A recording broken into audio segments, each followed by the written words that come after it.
Omar, what is your first thought when you see Akron's schedule? So looking at Akron's schedule, so there's certain teams in this league. The non-conference scheduling philosophies of group of five teams differ, of course, with different priorities. We'll talk about Kent State later, but Akron seems to fall under the category of a school that's like just trying to pay the bills with non-conference, and it's interesting because they have two Power Four teams. They have Wake Forest and Minnesota.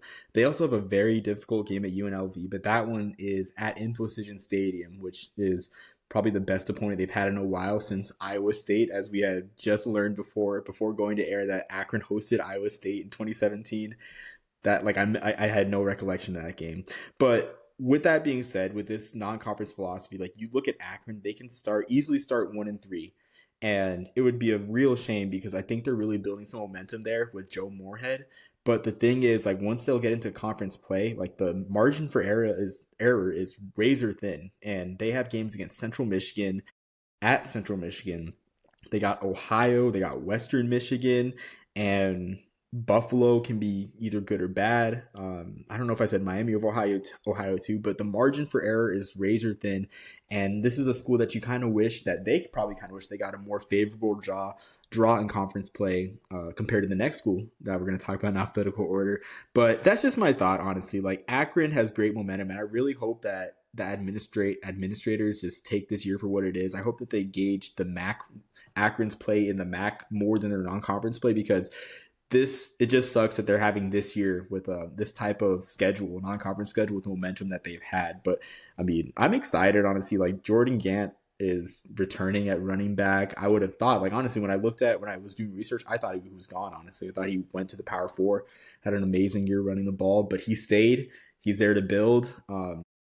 Joe Moorhead is an offensive genius, is a spread genius. So just excited for this year. I'd have to say the game I'm looking forward to the most is that UNLV game, though. That's his chance for a signature win. And I don't think that Akron will be out traveled in their own stadium because UNLV fans don't really travel that well either. So could be a wild crowd of 10,000 at InfoCision to see one of the better games of the Group of Five non-conference year. Yeah, absolutely. Some really good thoughts there.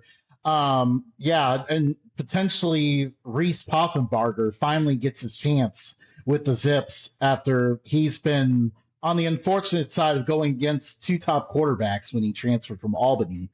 Um, but yeah, I look at that UNLV game too. That's like one of the first things I circled. And by the way, we are going September 26th. Keep that date in mind. Like we are going to be talking about that date a lot on this show.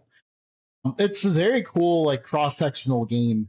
And really, I think this is only the third time that UNLV has come to Ohio. They had a game against Ohio State in the 2010s, and then last year played at Miami, which was an absolute thriller. I was at that game. And now, second year in a row, they're making a trip to Ohio. So definitely a very funny thing that they're doing that twice. But yeah, that one's gonna be very interesting. You kind of touched on it there. Like the schedule is not forgiving, especially early. You've got three of your first four conference games all on the road. I don't like that. That's going to be really difficult. And of course, I think the other part is like you have Robert Morris, nice little regional game there, not too far away. And UNLV, you got those. Those are your only Saturday games. Akron does not get a single Saturday conference home game.